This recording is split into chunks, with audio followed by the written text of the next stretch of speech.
You won't catch me complaining about this warm, sunny weather, you know. After last year, I'm grateful for every drop of sunshine I can get. But it does speed up things like flowers fading, and it does mean you've got to go over your roses and border plants and deadhead quite often. But what it does mean is that wood ripens faster too. And I'm beginning to notice that some of these shoots on my rose bushes are getting quite woody. Normally, I wouldn't be taking hardwood cuttings until late August, beginning of September. But just keep an eye open over the next few weeks and look for shoots like this that you can turn into new bushes that never produce suckers. Choose a piece of stem that's about pencil thickness and make your cut just above a leaf like that.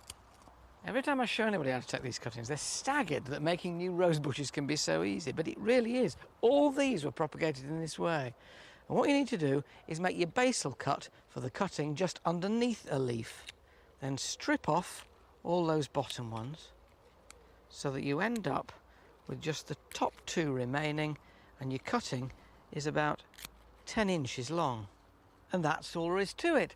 But if you thought taking the cutting was easy, then getting it to root is easier still. You need no greenhouse, no cold frame, no protection at all, just a bit of spare earth outside. And I'm going to put this cutting in where I want it to turn into a bush.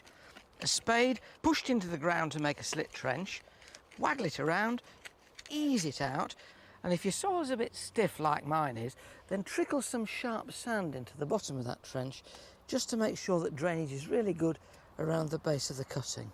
Then slide it in so that only the top two leaves are visible, and then put your boot alongside it and firm back that earth.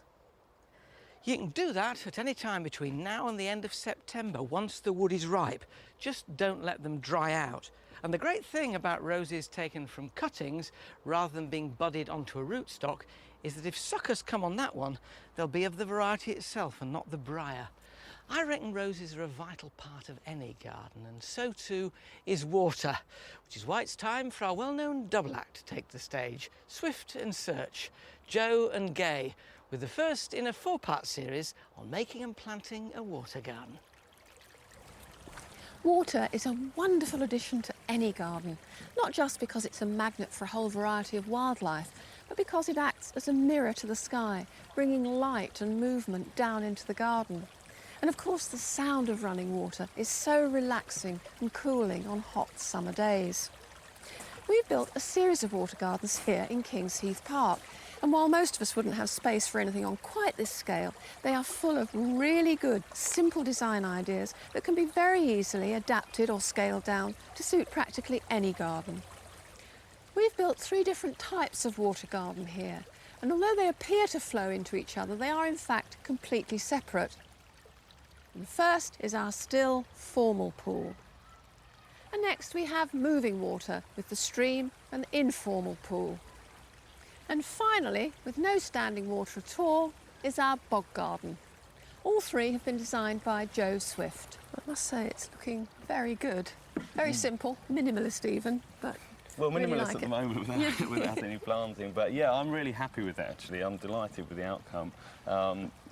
I just use nice, simple, clean lines carried on throughout underneath this pergola and across the other side. Yeah. I mean, I wanted to create a feeling of calm, serene, somewhere to just sit, have a drink, and I mean, this water's going to be totally still all the time. Yeah.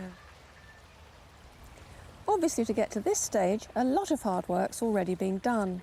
Because of the scale of the site here, it made sense to get a digger in. But in a small garden, you can dig it by hand. But do think carefully about what you're going to do with the spoil. Any good topsoil can be used somewhere else in the garden, but it might be worth hiring a mini skip for a day to get rid of any surplus subsoil. Well, the bones of the pond are finished, so the next step is to line it. But before we do that, we're actually putting something underneath. That's to stop sharp stones coming through and puncturing the liner. We're actually using builder's sand, although you could use special pond underliner. That costs money though, or if you've got any, you could use old carpet.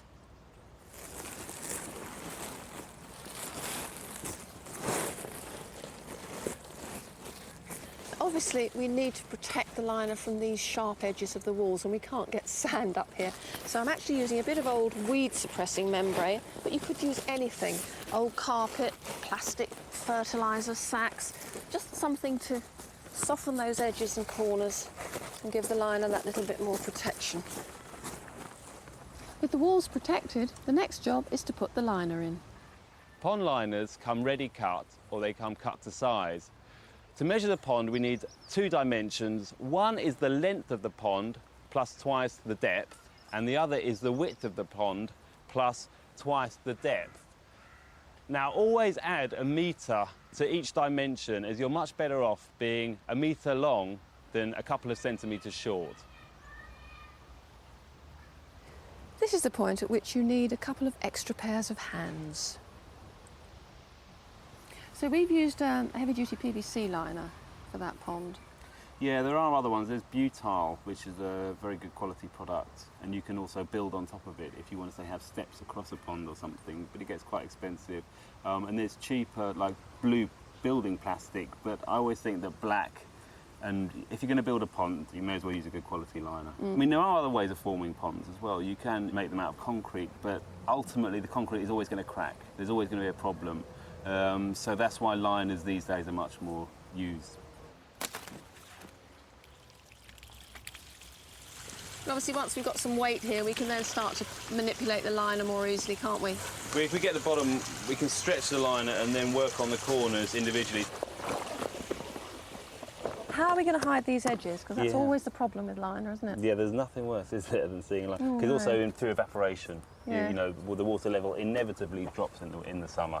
Well, we're going to edge this with a deck. We're going to have decking through here anyway, so we're going to put a bit of 4x2 timber on the edge, which is going to hold the decking together, and then we're just going to overlap it with a deck like this. So, you know, maybe by about quite generous 6 or 8 inches or something. So when the water level comes up, you're not going to be able to see underneath. Yeah. You know, and that should hide it nicely. So this is going to be the stream, the cascade. How's it actually going to work? It's going to be 3 individually built pools, so that when the water stops, they don't just dry out and all the water end up down the bottom, which is a common mistake. Yeah. So they're just going to feed into each other, and we're going to plant up. Each pool's at about 10 inches of depth, so we can plant marginal plants that don't mind a bit of moving water in them. And this is where we're going to get the sound of water as well, but not a gush, just a little gentle trickle. Yes, can't wait. Yeah, should be good. So the stream will then flow down through the steps and empty into this informal pond.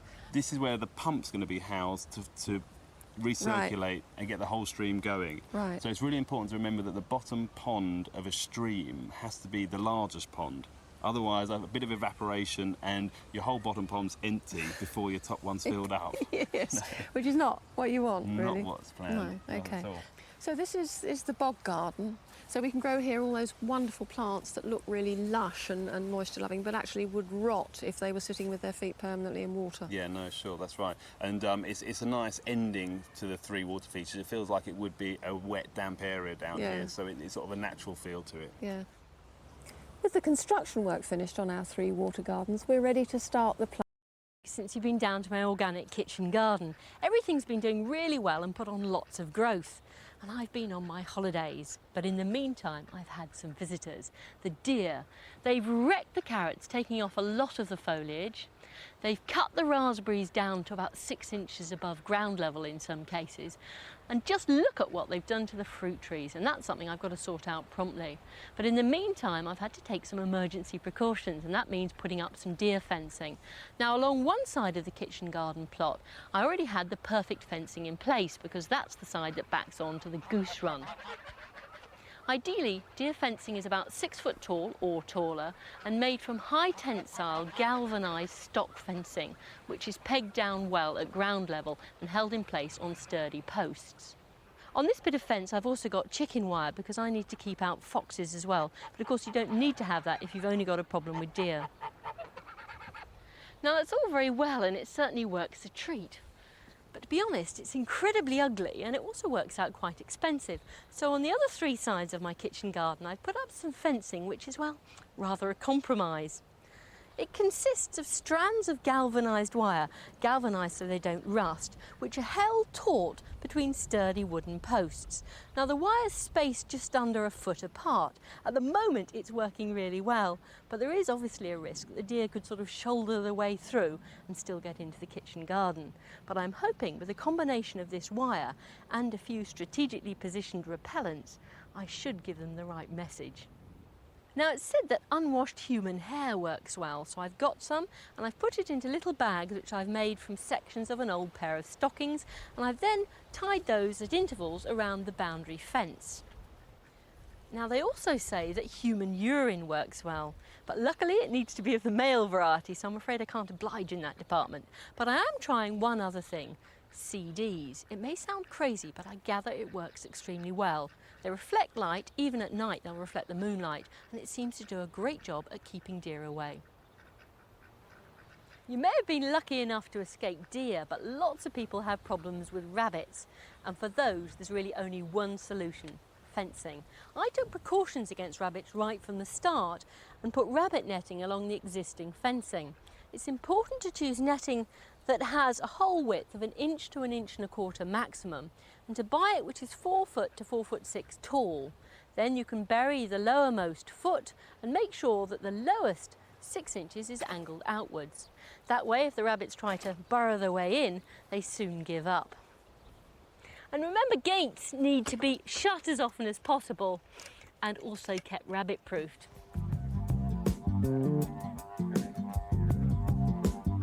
Despite my invaders, I've already picked plenty for my organic kitchen garden, and there's a lot you can harvest at this time of year. Now with the carrots, I'm still only using the thinnings, so each time I thin the plants out so that the remaining ones have a bit more space to expand, those thinnings help to make a really gorgeous meal. And look at that, absolutely no sign of carrot root fly, and that's because I used resistant varieties. Runner beans are now coming thick and fast, so to ensure a plentiful supply, pick them regularly whilst they're young and tender, before they turn into what I call warped green cricket bats. These are some bijou lettuce that I sowed really densely. Now, rather than pulling the individual plants when I harvest them, I'm cutting them off about 1 inch or 2 above ground level. And then from that stump, you get wonderful regrowth within a few weeks, and that really helps to prolong the cropping season.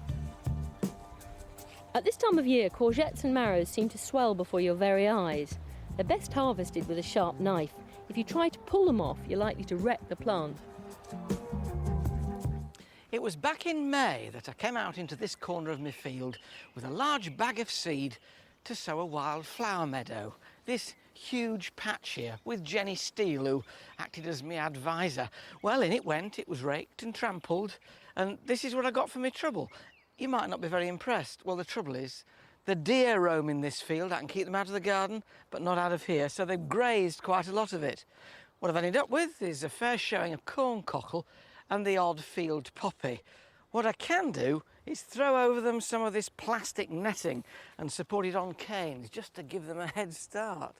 Deer are a problem that Jenny doesn't have herself in her garden just outside Oxford. So this is what it should look like, Jenny, is it? Well, up to a point, yes, but don't forget that with your area, we sowed this cornfield mix, but we've also sown a proper meadow mix of grasses and wildflowers. So there are no grasses in here? None at all, no. Just these burning colours, like this vivid yellow corn marigold, yes, which is a stunner. And along with the burning scarlet of the field poppy, it's not subtle, but it's fun, isn't it?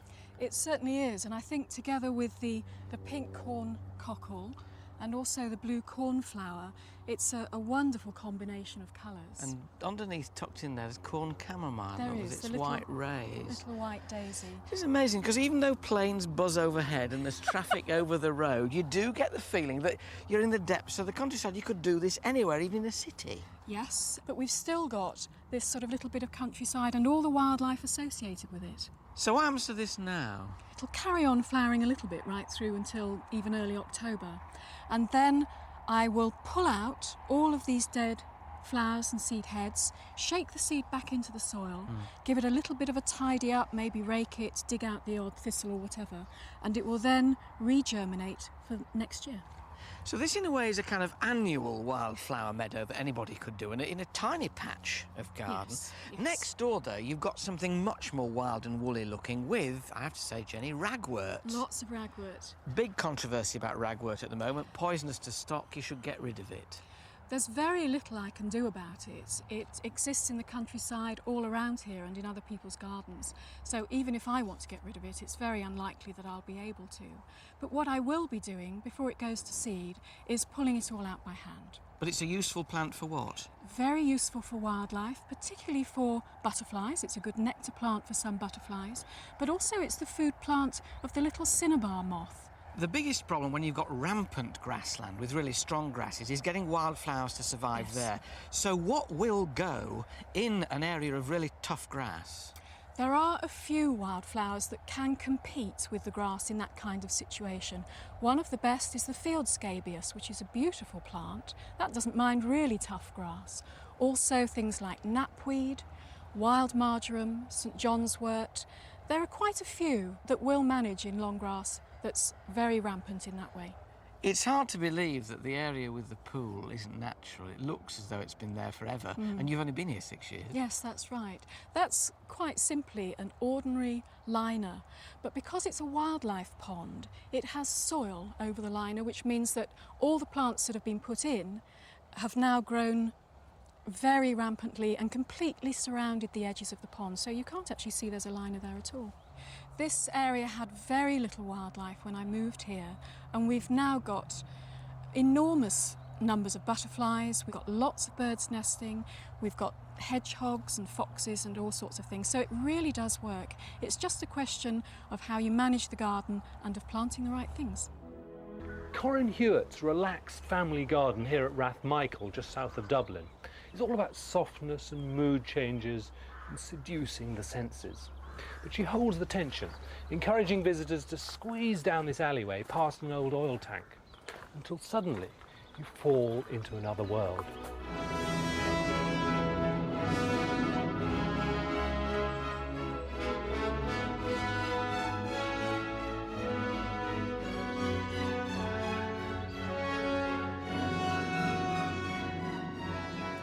I love scented flowers and romantic old-fashioned gardens and the feeling of the past and trying to recapture that.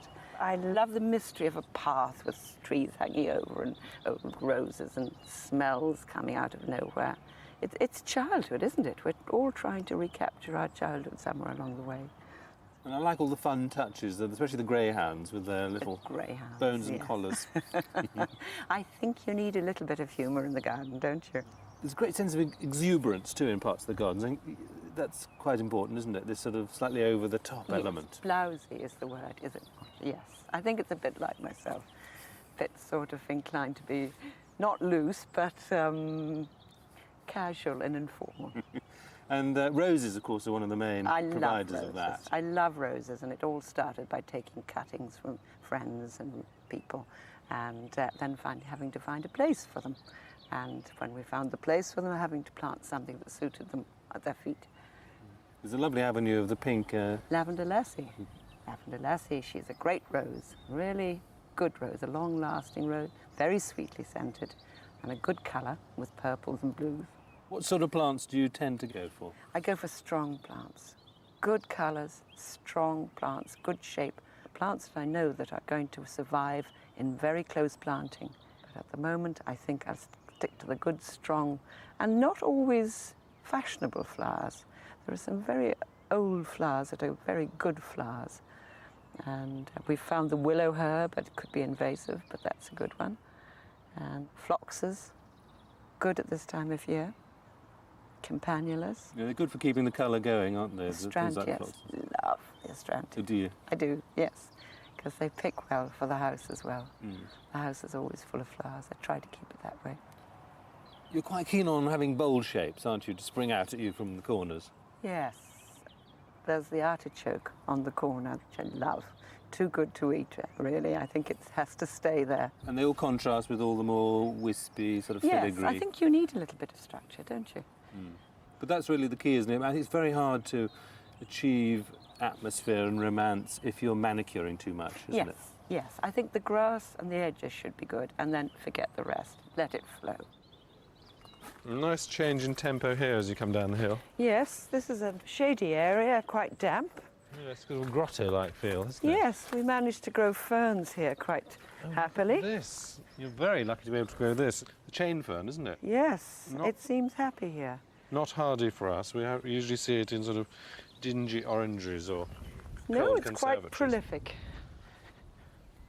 The relaxed look doesn't mean entirely letting things go, presumably. No, there's quite a lot of work involved in this border. It takes quite a lot of maintenance. That's splendid. Yes, the bee loves it. It's a lovely plant. Veronicastrum. Yes. The pastel colours all seem to go very well together. I know they can be used with other colours, but I think they really show off. This is a good one. Yes, and Themis Sauce Hollandaise. Great Love it. name. Love it. And merging wonderfully with this Shasta daisy. I think it's an accident, but I like it. This is where you have all your hot colours concentrated. Yes, the purple, orange, It's shocking quite a pink. mix, actually, isn't it? It seems to work. I think nature gives you a good colour spectrum and you should put it together. There aren't any colours you wouldn't put together. No, not at all. It's a good stand of Inula, isn't it? It's Yes, one of my I favourite summer days. Love it, and the bees love it too, and the pink lythrum seems to go with it. Yeah, it's an unexpected mix. It certainly is. The tennis court has a sort of feeling, I think. Absolutely, especially And coming out of the calm. dark tunnel Yes. into this. And it's calm. I like that. We've got a lot of fuss in the middle of the garden, a lot of loose planting. So up there it's slightly cooler and more restful, and predominantly green. But you're always on the hunt for something different, are you? I think it's a disease, Stephen, don't you? It is a bit. I think it's an absolute disease. If you see a plant and you're maybe with a couple of friends, everybody wants it. And it's a new plant, it's a new idea, and you wonder, can you fit it in somewhere? Whatever the summer weather, enjoy your garden. Ta-da!